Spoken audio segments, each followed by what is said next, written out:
Women on the right, covert feminists on the right, are constantly and consistently talking about how they need to have privilege in society. Oh, man. Bearded Andrew doesn't like non-bearded Andrew. I see the way this guy's looking at me. He's like, you piece of scumbag. Generational propaganda has to be undone. Communists have succeeded in a way, but Americans are fighting back. Trying. Want men. Their version of masculinity is men who take care of us, men who protect us, men who do all of this. Those are all duties that men have towards women. Great. What are the duties that women have towards men? What are the duties? The $1 million question. The unanswerable $1 million question. You can see right now that Tomi Lahren, the look on her face. That's the I'm look on my that's the oh I'm. Now you can see that smug tard here understands exactly where I'm going with it. He has no defense either. No defense. This guy's actually listening. He's like, wait a second. Is what he's saying making sense right now? You have any advice for men of single mothers, or is another stream a better time to ask? Men of single mothers want to improve in spite of this.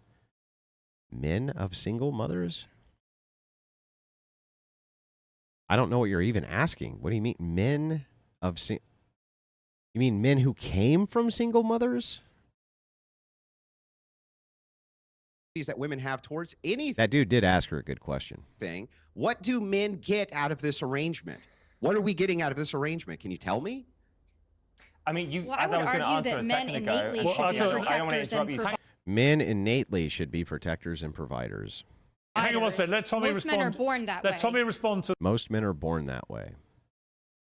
You see, inside of your pathetic Neanderthal brains, you knuckle-dragging scumbags, you are biologically wired to take care of women at your own expense if necessary. But don't worry, you do get a great trade-off, which is that you get to make and refine and risk your life for all of the resources, but then you get to watch them enjoy it. It's quite the trade-off, isn't it? Quite the trade-off. To that, and then I'll come to you, Jez. And then Sean, you've been waiting patiently. So most men are born to be protectors and providers. I can't imagine my dad. Here we go. So she's about to tell us right now that she could never imagine that her father ever wanted to get anything out of his marriage.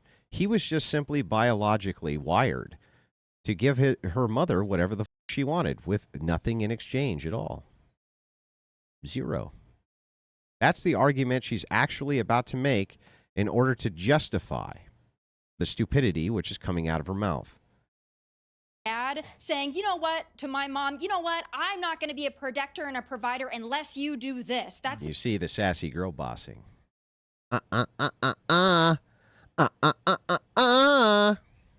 not how real men operate. Yes, you're going to tell us all how real men operate. See, Tomi Lahren's an expert on how real men operate. And the way that real men operate is they do whatever women want, give them whatever they want, and then they get to watch them be happy. That's our fulfillment in life. We get to give you shit that you want, and then we get to be fulfilled by that. We're born that way. It's biologically wired in our brains. Real men are protectors and providers, and they marry women who hopefully have some virtue, but also bring a lot to the table as well, that are great mothers, great wives, caretakers of the home. There's nothing wrong with being a traditional wife and mother. You're misunderstanding me if you think that I think that women should just be out doing. Strawman's the position, again, because at this point, she doesn't even understand what she's saying. She's just talking. To clarify, I mean children of single mothers who are men. I'm an example of this. Anything these men should particularly do, or do they have hope? Well, yeah, they have hope. What do you mean? Of course they do. I don't know what you're asking. Like, I'm not a guru. I'm not here to, like, give you life advice, bro. That's not what I do. I'm a political commentator. I debate ideologies. You're asking in your unique situation what you should do for some express purposes, then, you should talk to your church, your family, your friends, things like that. Not to me. I am but a lowly and humble online commentator. Certainly not a person who is equipped to be giving anybody life advice. That is not a thing which I do. Doing whatever they want. I think that there are gender roles that should be respected. But I don't think a man needs to get something out of it to be a manly man, a protector, and a provider. A man doesn't need to get anything out of it in order to be a manly man, protector, and provider. You're just wired to do that, you stupid bastards. Fan 3, shit. Because of the Crucible, I'm planning on switching to Orthodoxy. I got married, and I'm having my first child in September. Congratulations, man. May you have many, many more. Particularly hit in the American family is the American family, particularly hit by the abortion and feminist crisis. And you never see more sassier or ungrateful women anywhere than inside of the community. And much of this has to do with the lack of fathers which exist inside those communities. May you have a dozen children and be a good father to them all, sir. If you think you need to get something out of it, I quite frankly don't. Hey, Andrew, can you fix all my problems? Sure. Let me get right on that. Consider you a real man. Now, Andrew asked a very reasonable, important question. Yes, I did. A question which I always ask and never get an answer. Ever.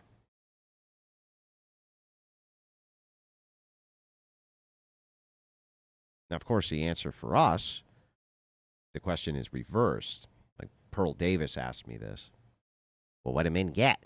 What do men get out of it, Andrew? Well, the same thing they've always gotten. Fulfillment, the family. That's what they get from women. In modernity, they're not getting virtuous women, so there's not any fulfillment, as Matt just covered, right? He just covered that. But we know what men want and what they get out of this. Obedient wife and a good family at home. That's what they want. It's not hard. But if you ask men if they have social duties that they have to adhere to as part of that kind of bargain and deal, they'll all say yes. It's women who will claim no. What exactly do you think you contribute to society with your online persona? Do you believe it's a net positive? Yeah. But let's just say it wasn't. Let's just say it was like a net negative for society, right? You guys can easily just become super entertaining, right? Win the vast majority of debates that you've ever been in online, right? Create your own massive following, and then do it the right way, you know?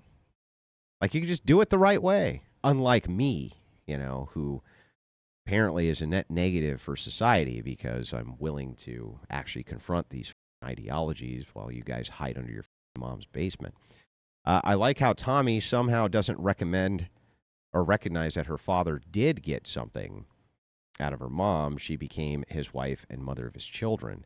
If she said no to either, he probably walks away. Yeah, of course. That would be like a logical kind of entailment there, right? He's obviously getting something out of it. In fact, that other gentleman pointed that out later, all the things which he gets out of the relationship and what, you know, what his expectations are of his woman. It's just Tomi couldn't do that. What are the duties that women have towards men? Yes. What are the duties that women have towards men? Hey, now I hide in my own basement. I do when there's a tornado. Tomi, who talks a lot about the duties men have towards women, could not list even one duty that goes the other way. She says men have the duty to be protectors and To be fair, you don't get an answer, Andrew. Or you do get an answer, it's just a stupid one. Women have no duties to men. Sounds like equality to me. Dumb. Yeah, it is dumb. Get right on that. providers. I agree, by the way. I say that all the time. You're not going to find anyone who agrees more with that, or you're going to find very few conservative pundit types who, I can't believe I just called myself a pundit, who talk about that more often. But, okay. So that's the obligation that men have to women. And was the obligation that Tomi Lahren demand that men have towards women. Tomi Lahren gave you a complete ontological breakdown of what a man is. She even told you what a real man is. That's her breakdown. This is the ontology of a real man. A real man does X, Y, and Z for us because we want them to. That's what a real man does. That's a real man's ontology from Tomi Lahren's worldview. When asked what does a real woman do, the response is nothing. What obligations do women have to men? Yes, what? She could not provide even one obligation that women have towards men. Not one. Instead, she says that a man who expects to get something out of a relationship with a woman is not a real man. Correct. So she's saying it's a violation of real man ontology. Your purpose is to provide and do all this. You're born that way. It's hardwired in you. It's your ultimate purpose is to provide. But when you ask something in exchange for providing, you're violating what she considers real man code. Real man obligation now violated. Therefore, not real man. Real man obligation to protect, provide. What does man get? That's a violation of real man code by asking what you get. It's a pretty convenient standard to hold, isn't it? Your job is to protect and provide and give me everything I want, and my job is to accept it. Pretty neat standard. Andrew, can you restring all of my guitars for me? I have like 7. Thanks. I'll get right on it. Which means that in Tommy's world, no man in history has ever been a real man. Because, of course, every man hopes to get something out of his relationship with a woman. Yeah, but they're supposed to lie to her about that, Matt. They're supposed to lie. They're supposed to lie and be like, no, baby, I don't want anything out of it. I just love you. I just love you so much. I don't want any. You know what? All that matters to me, baby, is that you're happy. Are you happy? Yeah, I'm happy. Happy wife, happy life, babe. I don't want anything. All I want in life is for you to be happy, baby. That's it. Are you happy? I'm not happy. What can I do to make you happy? Oh, no. What can I do? Instead of running into a man who says something along the lines of this. I'm not happy. I don't give a shit. Shut up. Shut your mouth. Life isn't about being happy. And by the way, you'd find a lot more purpose in it if you fulfilled your obligations, that you have your own family. Start with that. Start with the fact that idle hands are the devil's playground. Start doing something. How about you start with that? Instead of complaining, start working on fixing it. Shut your mouth. One time on Twitter, I remember pointing out, I said a lot more men in this world and women in this world would be happy if more men told women to shut the up. Especially their wives. Shut the up. And no, don't say be quiet. Be quiet. Don't say be quiet. And shut your mouth. You're out of control. Your incessant whining and complaining is out of control. Your husband's not responsible for your emotional state 24 hours a day. I'm not happy. Fix it. You fix it. That's what I wish more guys like Matt would say. You fix it. Fix your own. Just like I'm expected to. Not here to make sure that you're always happy. That's fleeting. And it's meaningless. It's nice, but it's meaningless. Ultimately, it's not fulfilling your purpose. Shut your mouth.